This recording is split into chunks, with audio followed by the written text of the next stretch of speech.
Hi, good morning. Welcome to the second session in our walking football selection of videos. I've got my drink in my hand and we're going to continue in terms of our dynamic stretches and our static stretches, and then we're going to move into today's topic. Now, today's topic, for those that want to know and need to know, is turns, ball manipulation, and the different surfaces of our feet that we can use to manipulate the ball. Okay, so first things first, we're going to do some dynamic stretches. Brilliant. Okay, so dynamic stretches, movements. We always start to raise our heartbeat before we do anything static related. It's lovely and sunny today, as you can see. So first of all, we'll do our star jumps, 20 of these, just to get going. Okay, so I'm going to stand a bit further back. All we're going to do is just raise our heartbeat, do 20 of these.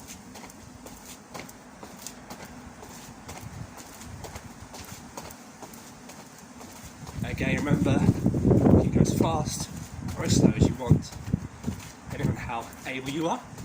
And if you want, you can really extend your legs, extend your arms, okay? Just bend the arms slightly as they go over the head. Fundamentally, 20 of these will do just right. As you can see, heart is racing already. Okie dokies, done our dynamic stretches, our movements, our heartbeat's nicely raised now, feeling a bit warm, muscles are slightly waking up. Now we're going to work on some static stretches. Number one we'll do is our quads. Our quads are the big muscles that you'll find in the front of your legs. Side of your legs here, okay? So all we're going to do, if I do side on, back nice and straight, take my right foot, put it in my right hand, and just hold it for 4 or 5 seconds. If you feel unbalanced, use your left hand just to give you some control. 5 seconds, and shake it off. Not a vigorous shake, it's the gentle shake, and again, we'll then hold it in our hands again for 5 seconds. There's evidence to suggest if you stretch the same muscle very shortly after you've done it the first time, your movement will extend, so you'll probably find that it becomes a little bit easier. But please, please, please, don't lunge forward, don't lean back, keep it nice and straight. Try and keep your knee in line with your chin for 5 seconds. And do the same again with your left foot. 5 seconds, stretch, shake it off, and then 5 more seconds. Okay, so our second stretch we're going to do is our hamstring. Our hamstring is the back part of our leg, just here. Very, very prone to injury for sports people, particularly if they're doing fast sprints. The hammy can go quite quickly, so it's really important that we get a good stretch. Now, before we use the ledge, which we can do, I'm going to try and show you something else now, okay? So all I'm going to do is put my right foot nice and straight here on the floor. My left foot is bent like so, and all I'm going to do is with my hand, which is nice and straight, is just move it down past my knee and try and get as far down to your foot as possible.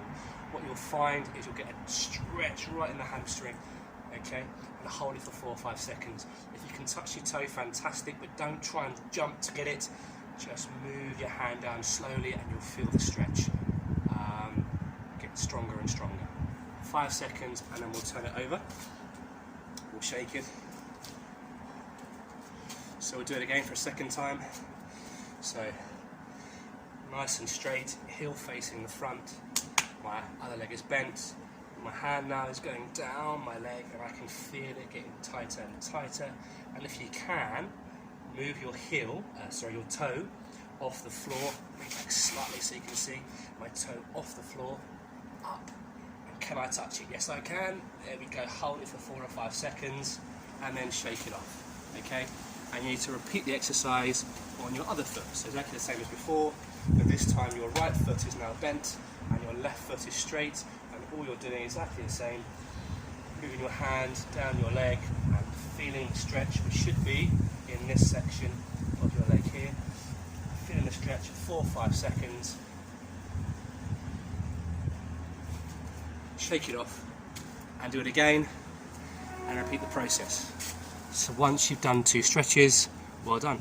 Okie dokie, well done. So done our quads, done our hamstrings, now do our ankles. Okay, so all we're going to do now is keep ourselves nice and straight, extend one foot slightly, and just rotate it in a clockwise and then an anti-clockwise shape. like so. Again, you can use your hand if you want to, just to keep your balance. It's a little bit windy out here today, so I might get blown over. But the same thing again, 10 seconds, other side, same with our left foot, just raise it, do it in a clockwise for 10 seconds, and then an anti-clockwise rotation for 10 seconds. Okay, the last thing we're going to do now is work on our calves. Now our calves can be found just here, so all we're going to do is lunge slightly forward with our left foot, our right foot nice and straight with the heel, you can see, on the floor, and our toe facing forwards on the floor. And all we're going to do, if we can, is just move our body weight slightly forward. So we're going to feel the stretch. The more forward we go, make sure the heel's on the ground, feel the stretch in the calf. So again, hold it for maybe 5 seconds, and then shake it off. Do the same again. So if I show you, like so, I'm going to lunge forward. My right foot is nice and straight with the heel on the floor, and all I'm going to do is just push myself forward slightly, and you should feel the stretch in your calf. Hold it for 5 seconds, okay? And then you're going to shake it off. And repeat the same with your left foot, okay? So once you've done your right and your left foot, 2 lots of stretches, 5 seconds each, we're good to go. Well done. Excellent, so well done. You've now done your 4 dynamic movements, stretches. You've now done your 4 static stretches. You should now be warm and loose, as they say, and you should now be in a position to do your first football movements. So what I've done first of all, as always, I have my squash. It's a nice little container. Please make sure throughout the session, as and when you need to, you stop, rehydrate, and get yourself feeling good.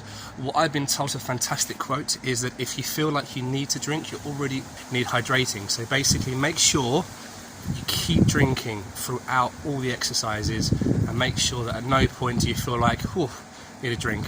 Make sure you preempt this and get drinking throughout, as long as it's squash, water, and non-alcoholic, of course. Okay, so 4 turns everyone to learn today. The first one we're going to learn is the inside hook. Based on our last session, it's using the inside of our foot, and we're just going to work on the instep and turning round, okay? Cool. Okay, so what we're going to work on now, firstly, is the inside hook. So what you've got is the ball in front of you in a static position. My standing foot, so the foot that I'm not going to use to turn, is going to be just behind the ball.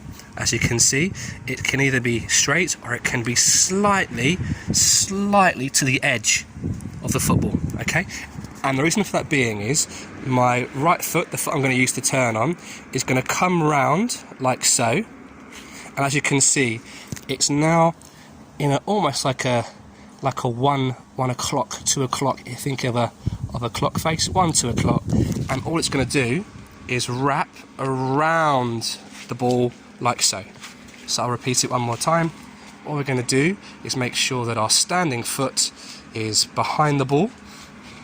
If we can, make sure that it's slightly to the side, in line with the ball, and a nice bit of space behind the ball. If it's like that, it's going to be quite difficult. If it's too far away, you'll be overextending. So make it in this sort of position here, and then put your right foot round the ball in a sort of 1, 2 o'clock position, and all you're then going to do is drag it round. Okay, so if I'm like this, I'm going to drag it round. Okay, dragging it round, and again, just manipulating the ball round and round. Now, as you can see in this section here, I've probably got a 4x4 space. It hasn't got to be that long or wide. Failing that, if all you have is a long hallway, just practice nice and straight, and then just turning it round in a straight line. Okay? If you haven't got much space at all to work with, just keep the ball nice and straight and still if you can, and then just practice in a static position, putting your right foot and then turning. Okay? Okay, so we've now worked on the inside hook. We're going to do our second turn now, which is the outside hook. So if you can imagine, before with the inside hook, our standing foot was this side of the ball, because what we were going to do is turn an anti-clockwise position with our right foot in the 1-2 o'clock position and then drag it round. That was the inside hook. Now what we're going to do is do the outside hook, okay? So the body shape slightly changes. So what you have now is, rather than our standing foot being like so, it's going to be here, okay? It's going to be slightly down in this direction away from the football. Why? Because we have a gate that's now formed between the football and the shoe, and what my right foot will do is come through the gate like so, and it's going to turn like there. So if you look at the clock, say that's 12 and that's 6, this angle now is sort of like a 10:30, 11 o'clock at night sort of jobby. So what we're doing now is we're going to hook it in a clockwise position, so like so, back on ourselves. So as you can see, I'm going to push the ball back like so. So let's do it one more time. So standing foot to the left of the football, there's a gate now, as you can see, between the foot and the football. The right foot comes through in this position. As you can see, it's not straight, it's slightly at an angle. You can see here it's around about 10, 11 o'clock on the football, and all we're going to do is just drag it back, hook it back like so. Okay, so much like the inside, with your hook as well, I'd say do 10, 20 of them until you feel more comfortable. If you want to, you can do it just standing, just walking up to the ball and then putting your foot through it and hooking it round. If you feel more confident, like I hopefully am becoming now, you can do it in a space like so with the ball moving. So standing foot down, ball between and back. Standing foot down, foot in between and turn. Again, hasn't got to be a big space. As you can see, it's maybe a 4x4 space. If not, in a straight line, you can do it with the ball stationary or the ball moving. Some technical information now. So rather than work with our feet, we also have to be quite mindful of our chin and our eyes. So as you can see behind me, I have some sun loungers. Now if I try and turn, I will turn right into the sun lounger. So what I must do before I turn is have a little glance. The very best players do it. If you are in a situation where you're approaching someone, just before you make the turn, have a little look over your shoulder.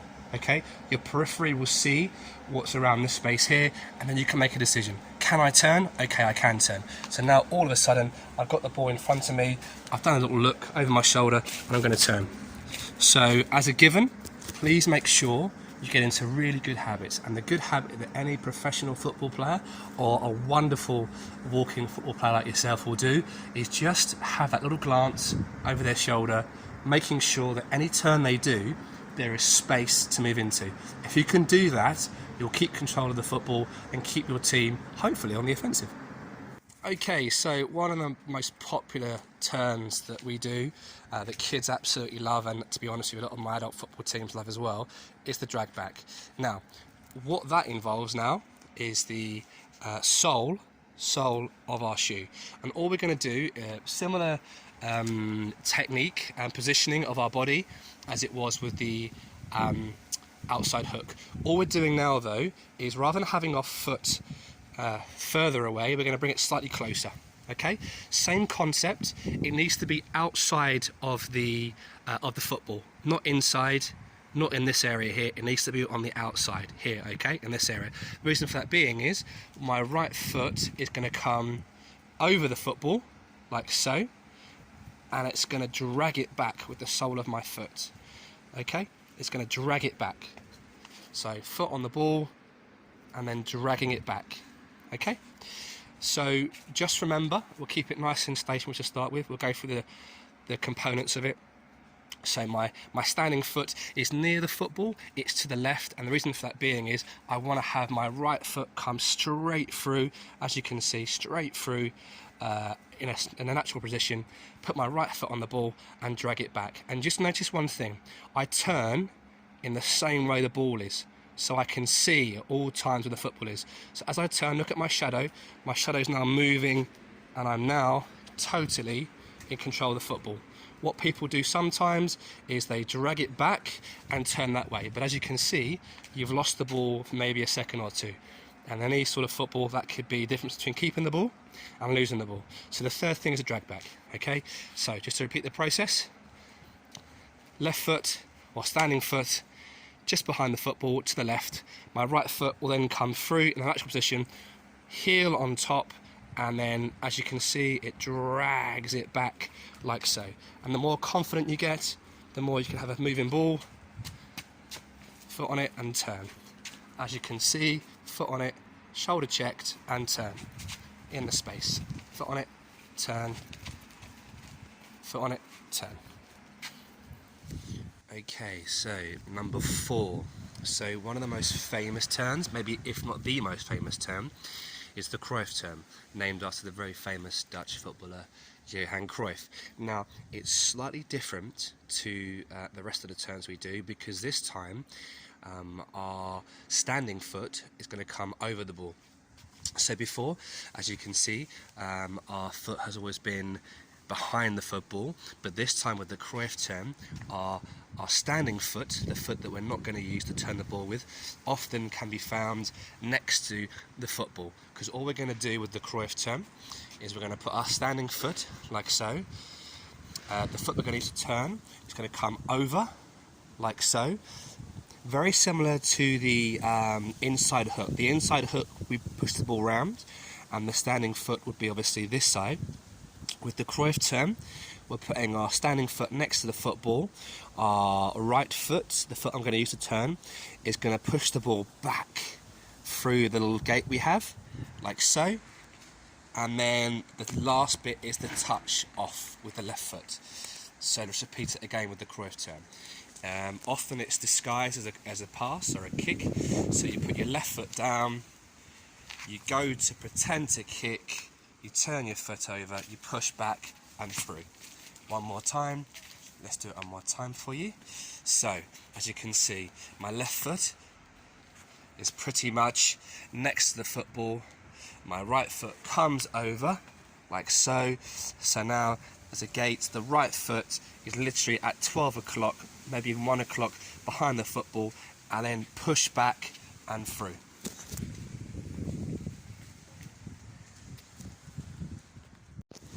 Alright, brilliant work. So what we've gone through so far is 4 different turns, okay? The last one we're going to do, it's not so much a turn, it's more of a skill, okay? And it's called the step over, okay? Now, one of the qualities that the step over has is it's a disguise. So, very similar to the outside hook, the left foot is behind the football, like so, at an angle. It creates the gate, so you have the shoe and you have the football here, okay? Now what's going to happen is your right foot is going to come through the gate and around, like so. So as you can see, the right foot goes between the gate around the football, okay? Now what happens now, the football is here and the your foot is here, your standing foot, and all you're going to do, there's a gate forming here. Your left foot, your standing foot, then comes into the gate and then pushes out with the football. So it comes in and out, okay? So let's repeat it again, the step over. So left foot like so, round, and then push out. There are different variables. What some people like to do with the step over, it's a very similar concept, okay, is you put your standing foot like so, you go over the ball like so, and then you come back in this direction here. So it's like a disguise. So very similar, think of the technique we've worked on before. I'll change the angle so it's in the light a bit more. So standing foot, foot round the ball, step over the ball, gap formed with the football and the foot, your trailing leg comes in and pushes out, okay? So it's very simple, boom, over, push, boom, over, push, okay? Stepping over the football. And you can combine this along with your turns, and you have a series now of turns, a ball manipulation, bit of skill, and the 4 different surfaces of your feet to work with. Okay, excellent work so far. So what we're going to do now is work on the different surfaces of our feet. So okay, what we see right in front of us is the football and the inside of our foot. Okay, we worked on that last session, so all of our work last session was pretty much based on the inside of our foot. There are other surfaces you can use as well. You can use your laces, which if I show you, it tends to be in this movement here. So the ball operates in this section here, so this is our laces. Often you'll find when people try and strike the ball, that is the part of the foot when you're really striking it, kicking it, having to go for goal. That can often be what we use, the laces. Okay, you then have the outside of the foot, which tends to be this section here. So again, we can work on our touches, which I'll show you later, on the outside of our foot, how we can turn and how we can use it if we need to move the ball and manipulate the ball. Okay, the fourth one tends to be a very well used surface when you're a kid, maybe not so much when you're older, but the sole of your feet. So we'll work on a couple of turns later. One involves the turn with the sole, and as you can see here, it's putting the ball underneath your feet, and you now have control with your sole. And for those of you that are whiz kids, you can also use your toe. The toe, technically, you could argue, is the fifth point that you can use with the ball, but for me, I don't try and coach it. The four surfaces I tend to use are simply the inside, the outside, the laces, and my sole. Okay, excellent work so far. We've worked on today the different surfaces of the feet we can use. We've worked on the four surfaces, which was the inside, the outside, the laces, and the sole.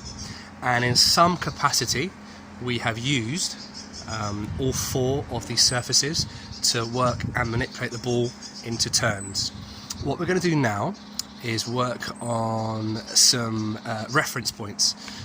It's fantastic being able to do it in an area where there's space to practice. When you feel more confident and more comfortable with the turns and the different surfaces of the feet that you can use, what you can then do is use reference points as defenders that you can use to maneuver the ball away from.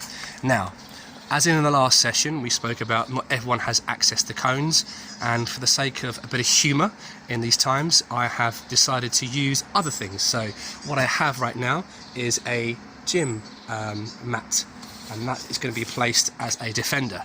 What I've also done here, and again, you don't have to do this, it's not compulsory, is I have used a glorious spade in a flower pot, but probably most importantly, the hardest defender I know, I'm going to call it Virgil van Dijk. It's my ready-made mop bucket and pole. And again, you don't have to use cones and you don't have to use your mop buckets, but again, be creative in these times, use what you can, and what we're going to do now is do lots of turns in this area using the mop bucket, flower pots and spades as defenders. Okay, so what I'm going to do now for you is do a nice pano. You've got the defenders behind me, and I'm just going to do a series of turns. Now, you can do several things. The first thing you can do is you can just do one turn. Just practice that one turn over and over again, using the defenders, the mats and the flower pot as reference points if you want to. What you can also do is, depending on how the ball moves, react to it. So what you're doing now is, rather than pre-planning your turn, the ball will naturally move, as you can see when you're manipulating the ball, into a certain area where the defender is. Now, depending on where the defender is, you can decide what turn to do. That way it allows you to think quickly and your body mechanics takes over. So just using the body positioning we've worked on, the reference points, i.e. where is the defenders in relation to the football. You're also looking at your balance, and always make sure you are looking up, making sure that whatever turn you take, it's near or away from, near space and away from any defender or any obstacle that you can see. So again, just to repeat, you can either do the same turn over and over again, or you can allow the reference points to dictate what turn you're going to do. Right, okay, so what we have right now, a little bit of space, defenders. All I'm going to do is go up. Oh, hello, he says nothing over. What he's going to do now, I'm just going to go over to the defenders and just work on different turns. Okay, so I'm going to go over to the fork, little drag back, turn it. Okay, get to here, inside hook. I come to here, outside hook. I go to here, drag back. Inside hook. We did a little CRUYFF turn, over and through. CRUYFF turn, over, through. Like so. Drag back. As you can see now, my weaker foot. Those that are more confident, weaker foot, same concept, drag back and turn the direction you're going into. There you go. Okay, outside hook. Inside hook.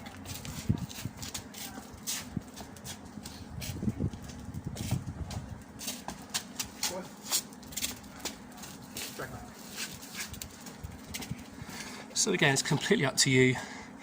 Use the space you have, use the apparatus you have, and just practice, practice and practice.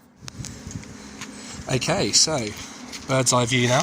We have the different parts, defenders that are in our way, and then what we can do now is use them as reference points. So what I'm going to do here with the spade is I'm going to go up to it and do a drag back, and I'm going to notice the space behind me here is okay to turn in. Okay, so I'm going to do a drag back, so we're going to go nice and slow.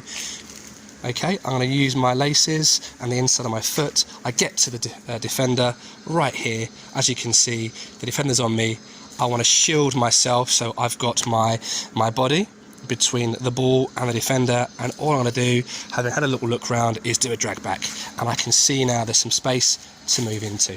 Okay, what you can also do, particularly if you have the ball move towards it, as you can now see, I've got a scenario here, the defender's in my way, can do a drag back, we just worked on that. What we can also do is an inside hook. So if I leave the ball here, as you can see, it's gently, if the wind takes it, going to start moving towards it. So like we spoke about with the inside hook, my left foot is going to come on the outside, or shall we say, because of my body, here to the football. And all I'm going to do is have my right foot come round it, like so, the angle we spoke about, and my foot now is between the defender and the football. And all I'm going to do is hook it round. Okay, so what you'll see now is a series of different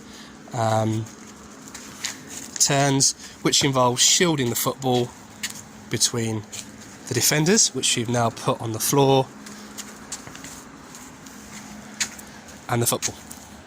Okay, well that's it, that's session number 2 done. We worked on turns, the different surfaces of the feet that we can use to manipulate the ball. And just lastly, we started touching on our eyes, looking up.